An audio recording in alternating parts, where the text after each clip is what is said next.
Salahuddin Ayyubi और मस्जिद अल अक्सा की फतह। आज से 100 साल पहले इस्लामी दुनिया बहुत बिखरी हुई थी। मुल्कों के दरमियान इत्तिहाद नहीं था। हर कोई अपनी हुकूमत बचाने में लगा हुआ था। और इसी बीच एक बहुत बड़ा सानिहा पेश आया।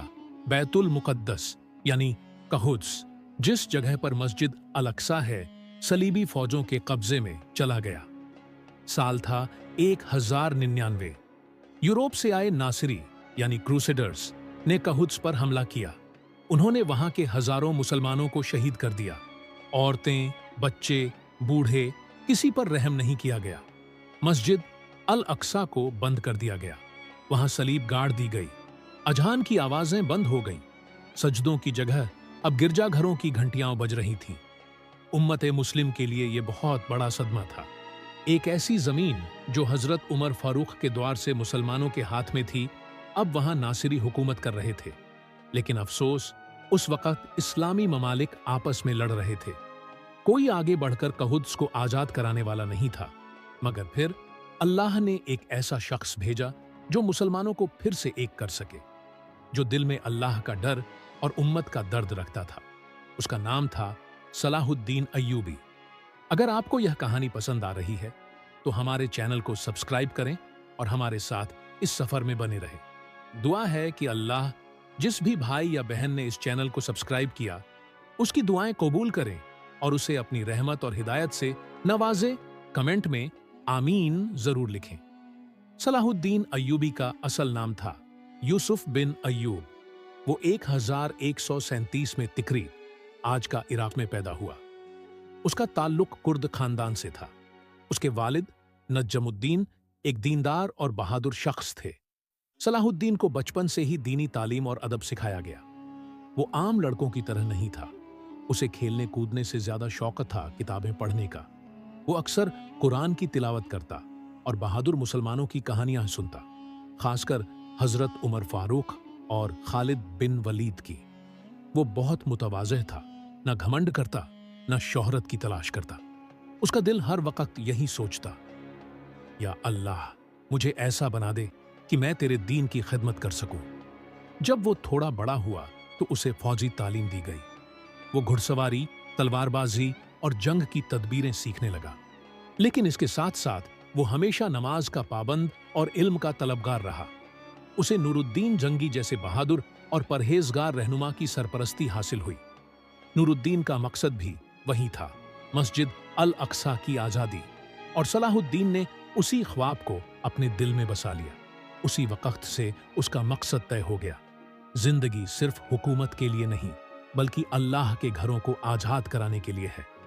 सलाहुद्दीन जब जवान हुआ तो उसे मिस्र भेजा गया, एक ऐसे मुल्क में जहां उस वक्त फातिमी हुकूमत थी, जो नाम की तो इस्लामी थी मगर अमल में बहुत सी गलतियां थीं। नूरुद्दीन जंगी ने सलाहुद्दीन को वहां इसलिए भेजा था ताकि मिस्र को सलीबी साजिशों से बचाया जा सके। वो वहां एक फौजी कमांडर बनकर गया, मगर कुछ ही सालों में अपनी ईमानदारी, इल्म और बहादुरी की वजह से सलाहुद्दीन मिस्र का वजीर बन गया। और फिर जब फातिमी खलीफा का इंतकाल हुआ, लोगों ने एक आवाज में कहा, सलाहुद्दीन हमारा रहनुमा हो।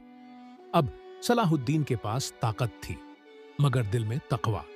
उसने मिस्र की सल्तनत को फिर से इस्लामी उसूलों पर कायम किया, सूद का निजाम खत्म किया, मसाजिद को आबाद किया, दीनी तालीम को फैलाया और फौज को इस्लामी अखलाकन पर तरबियत दी।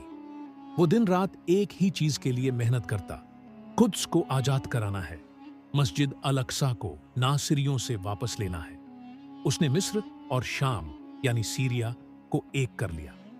अब उसके पास एक मजबूत लश्कर भी था और उम्मत का भरोसा भी। सलाहुद्दीन का नाम अब सिर्फ एक हुक्मरान नहीं, बल्कि उम्मत की उम्मीद बन चुका था। अब जब सलाहुद्दीन के पास मिस्र और शाम दोनों की ताकत थी, तो उसने पहला बड़ा कदम उठाया, सलीबी फौजों के खिलाफ जिहाद का ऐलान। उसने तमाम मुसलमानों को एक पैगाम दिया, कुद्स रो रहा है, मस्जिद अल अक्सा हमारी रहमतों की जगह है और अब वक्त है कि हम उसे आजाद कराएं। सलाहुद्दीन ने अपने लश्कर को सिर्फ अज़्म और यकीन से भर दिया। उसने ना सिर्फ तलवारें तैयार की, बल्कि दिलों को भी तौबा और अल्लाह की याद से मजबूत किया। वो अपने सिपाहियों से कहता, अगर हम फतह चाहते हैं तो पहले अपने गुनाहों से तौबा करनी होगी। सलीबी हुक्मरान, खास तौर पर रेनाल्ड ऑफ शातियों, बहुत जालिम था।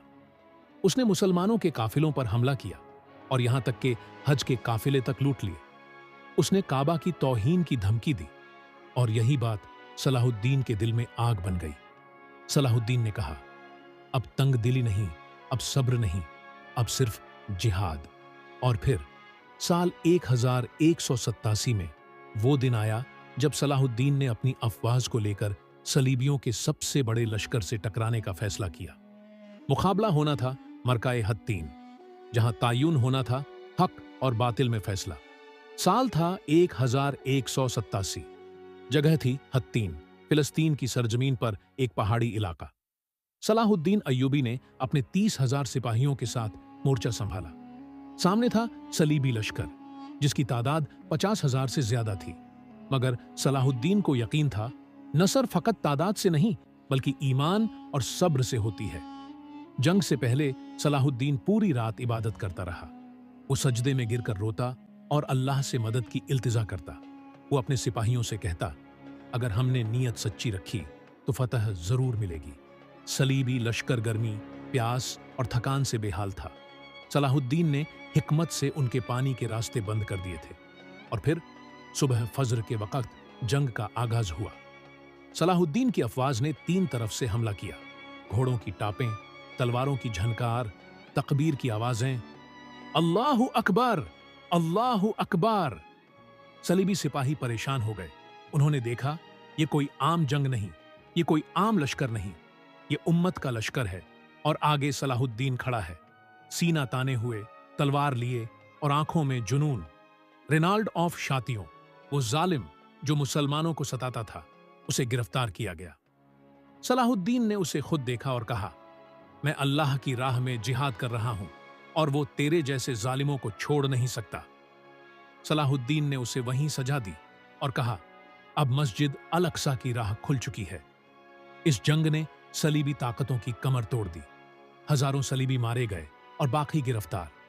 मुसलमानों ने यह जंग कुर्बानी, ईमान और हिकमत से जीती। मरकाए हत्तीन में फतह के बाद मुसलमानों का हौसला बुलंद हो गया। सलाहुद्दीन अय्यूबी की फौजें अब बैतुल मुकद्दस यानी खुद्स की तरफ रवाना हुई।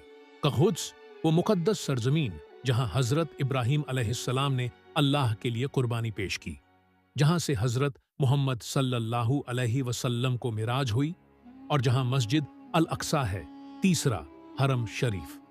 साल था 1187।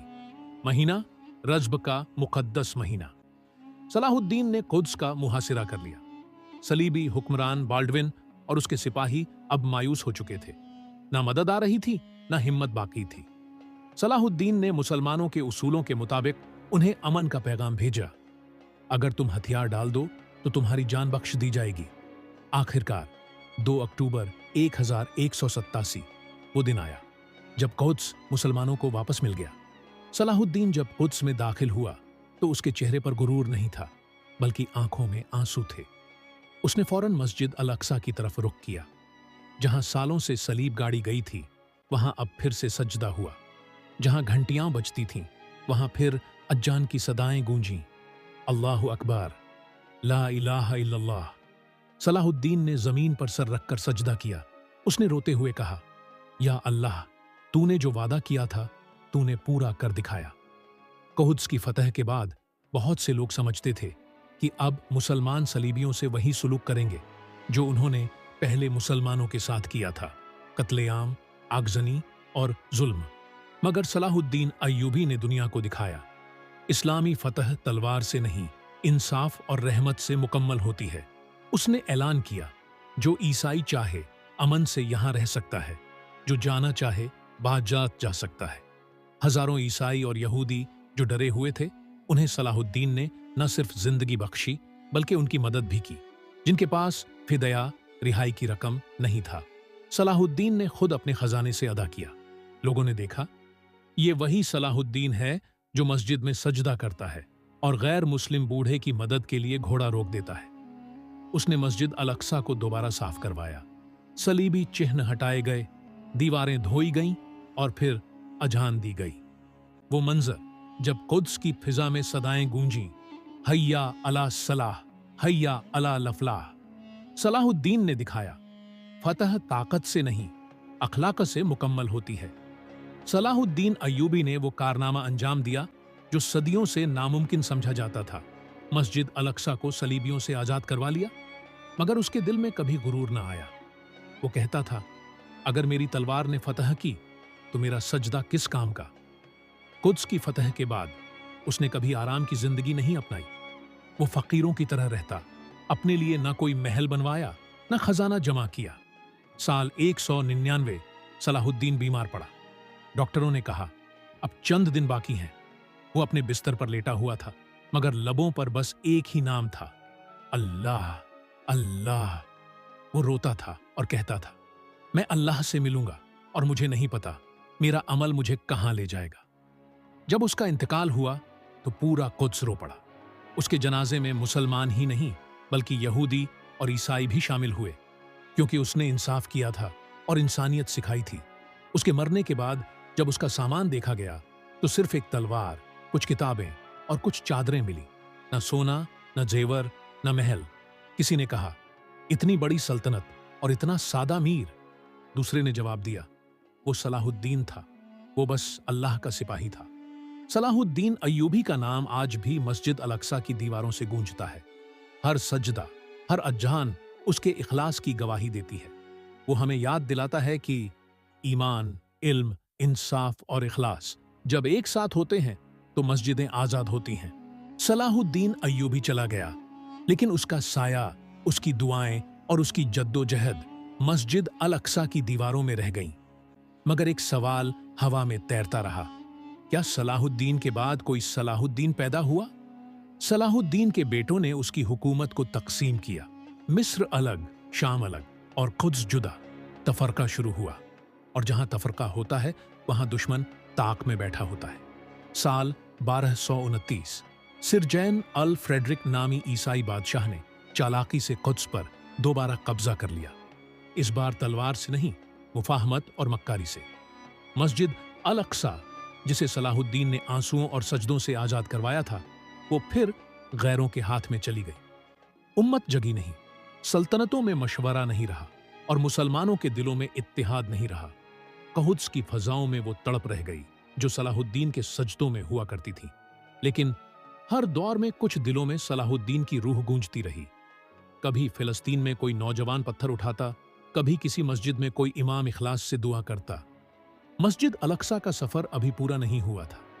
सलाहुद्दीन की जद्दोजहद एक आग थी जो बुझी नहीं।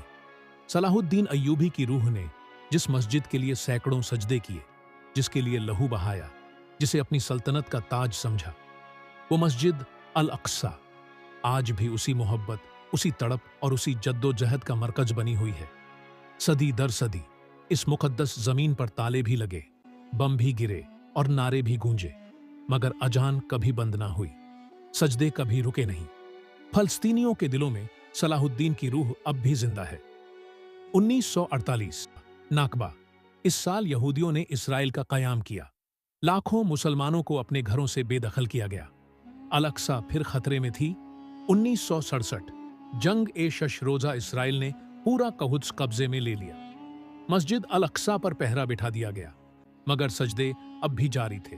हर साल रमजान में, जुमा की रातों में लाखों मुसलमान मस्जिद अल अक्सा की जानिब देखकर रोते हैं। हर दुआ में कहते हैं, या अल्लाह, अल अक्सा को फिर से आजाद कर। अल अक्सा अब भी एक सिंबल है, उम्मत की आंखों का नूर, दिल का सुकून। मगर यह सिर्फ इमारत नहीं, ये एक जिम्मेदारी है। आज अगर सलाहुद्दीन होता तो शायद तलवार नहीं, कलम उठाता, दुआ करता और कहता, उम्मत को जगाओ, कुद्स इंतजार में है। सलाहुद्दीन चला गया, मगर उसका पैगाम बाकी है। मस्जिद अल अक्सा की फिक्र अब हमारी जिम्मेदारी है। आज हम तलवार नहीं उठाते, मगर हमारे पास कलम है, सोशल मीडिया है, आवाज है। अब जंग सिर्फ मैदान में नहीं, बल्कि दिलों, सोच और तालीम में लड़ी जा रही है। हर मुसलमान का फर्ज है कि वो कुद्स को सिर्फ एक इमारत न समझे, बल्कि इसे अपना हिस्सा माने। क्या कर सकते हैं हम? 1. दुआ। हर नमाज के बाद अल अक्सा की हिफाजत की दुआ जरूर करें। 2. इल्म, अपने बच्चों को सलाहुद्दीन की कहानी सुनाएं। 3. आवाज उठाई, सोशल मीडिया पर फ्री पैलेस्टाइन और सेव अलेक्सा जैसे मुहिम का हिस्सा बने। 4. सदकाहा और मदद, फिलिस्तीनियों के लिए मान्यता प्राप्त इस्लामी एनजीओज को मदद करें। 5. बॉयकॉट, उन चीजों का बहिष्कार करें जो जुल्म के हामिलों को मजबूत करती हैं। सलाहुद्दीन की रूह क्या चाहती है? शायद यही कि उसकी उम्मत सिर्फ तारीख ना पढ़े बल्कि तारीख बनाए। जब एक बच्चा जो फलस्तीन की गली में पत्थर उठाता है, किसी सलाहुद्दीन की रूह उसमें मुस्कुराती है। जब एक नौजवान सोशल मीडिया पर हक की आवाज बनता है, कोई फरिश्ता कहता है, यही है आज का सिपाही। कुद्स हमसे पूछता है, क्या तुम में कोई सलाहुद्दीन बाकी है? अगर आपको यह कहानी दिल को छूने वाली लगी हो तो इस तरह की और कहानियों के लिए चैनल को सब्सक्राइब जरूर करें। आपका एक सब्सक्रिप्शन हमें और भी बेहतर कंटेंट बनाने का हौसला देता है। मिलते हैं अगली कहानी में, तब तक के लिए खुदा हाफिज।